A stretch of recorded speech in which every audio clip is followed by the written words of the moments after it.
I know that Coda really liked this game. Of all of his work, actually, this was the only one that he called me up to ask me to come over and look at it. This was during a period of a few months where he was like grossly happy all the time, just walked around with a constant smile on his face.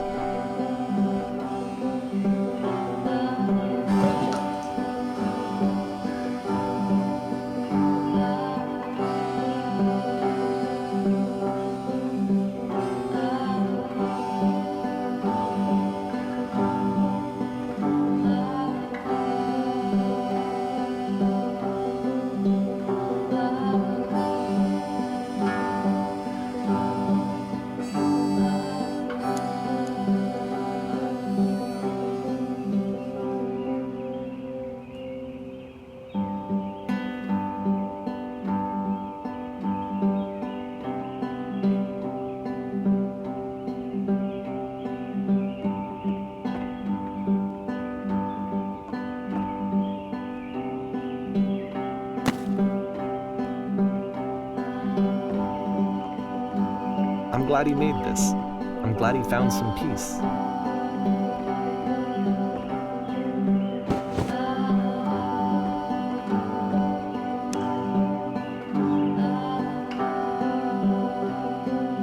But, of course, it can't last. The music stops, your companion is gone, it's time to leave.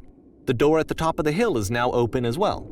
Again, you can't stay in the dark space for too long. You just can't. You have to keep moving. It's how you stay alive.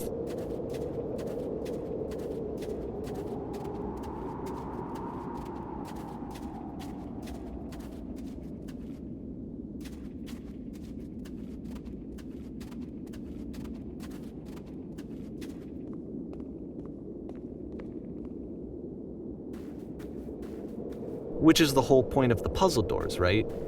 That sooner or later you have to pick up and move. I really thought that was the point of it.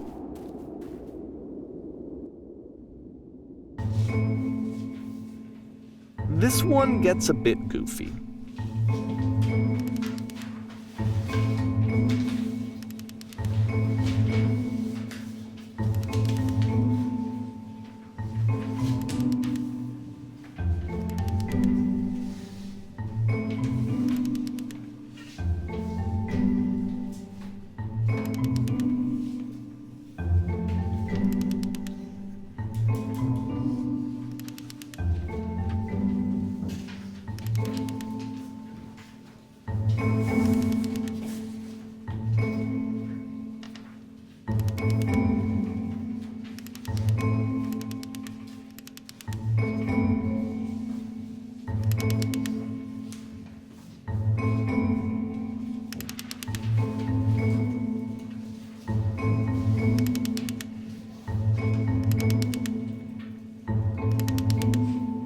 About halfway through the game, the perspective shifts.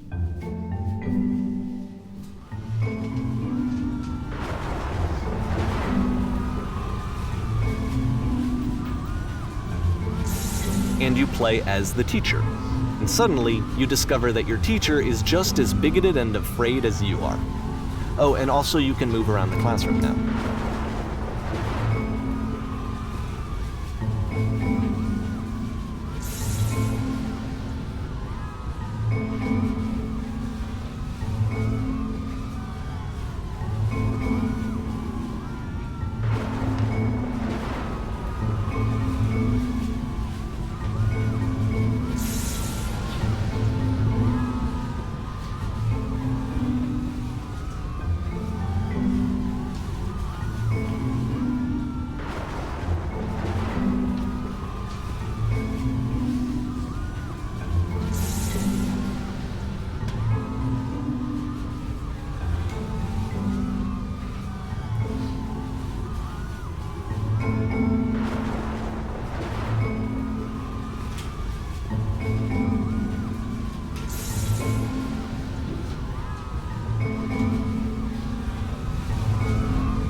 fell pretty hard for this one. I feel like it's one of the most relatable experiences that you can have.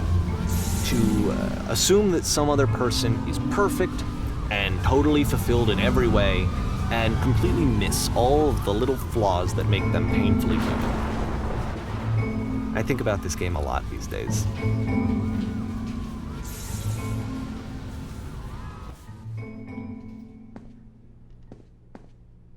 This one took a lot longer than all the others for Coda to make. It was 4 months between this and the last one. That's twice as long as it took him to make any other game before this, and it's not like it's particularly complex, so I remember I found that a little strange at the time.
The game ends with this eerie premonition of what's going to happen next in Coda's life.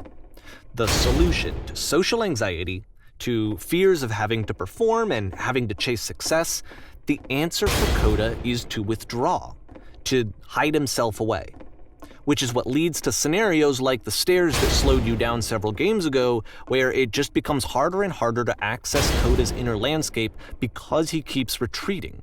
He just keeps backing away from possible connections to anyone other than himself. And to be honest, I didn't consider it very healthy when I first played this game. You know, it looked to me like he was trying to justify the idea of just disconnecting yourself from the world. And that wasn't what I wanted for him or for his games. Because I feel like a lot of his games are inviting me to connect with this person, to bring him closer. But what can you do? After this, Coda went off and took another 5 months to make a new game.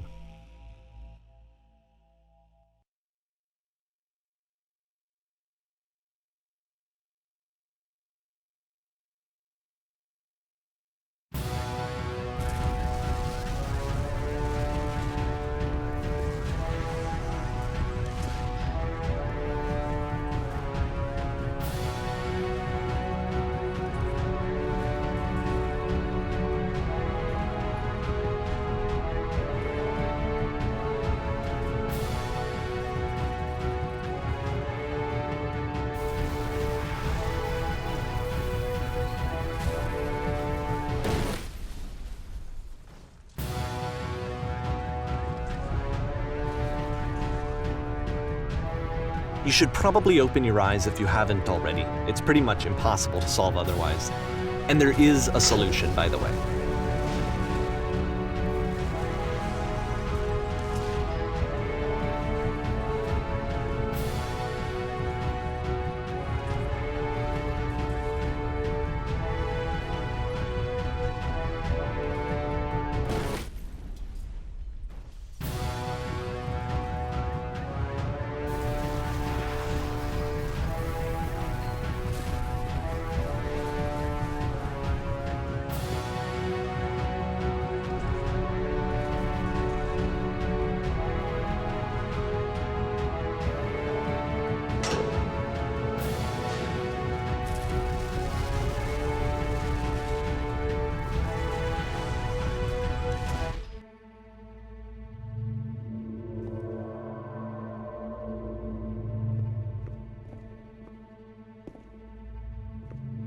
Like I said, I was getting concerned. First off, he's never been this explicit in his work about exactly what he's thinking. So where's that coming from? But then even weirder, his work has potentially stopped being an outlet for him. Not like he's having trouble iterating on ideas, but he literally just can't think of new ideas anymore. And in person, he was being a lot more distant than usual. Like, you know how sometimes a person will just deflect anything that you say in order to keep themselves disconnected all the time? It was that kind of thing. Here was the point in my relationship with Coda where I really started to wonder if he needed my help in some way.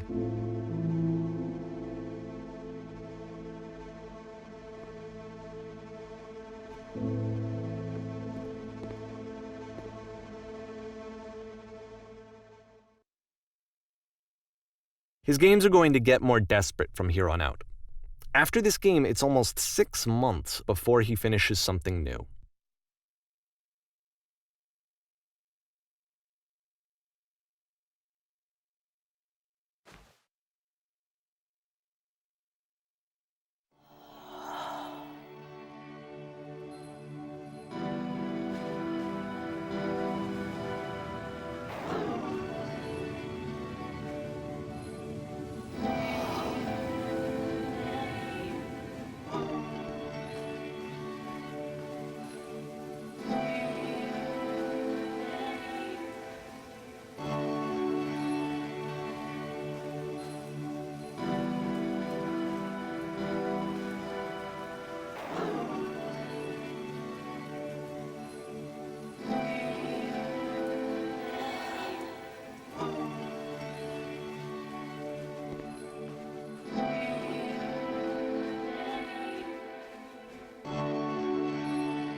If the last game featured Coda talking explicitly about his creative frustrations, this one turns it up to 11. Now, put yourself in my shoes playing this. Here's a friend whose work is exhibiting signs of struggle, frustration, anxiety, depression, even. And yet, still, he keeps making games. He keeps throwing himself into the grinder even when he clearly doesn't have the energy for it anymore. Why? What is it for?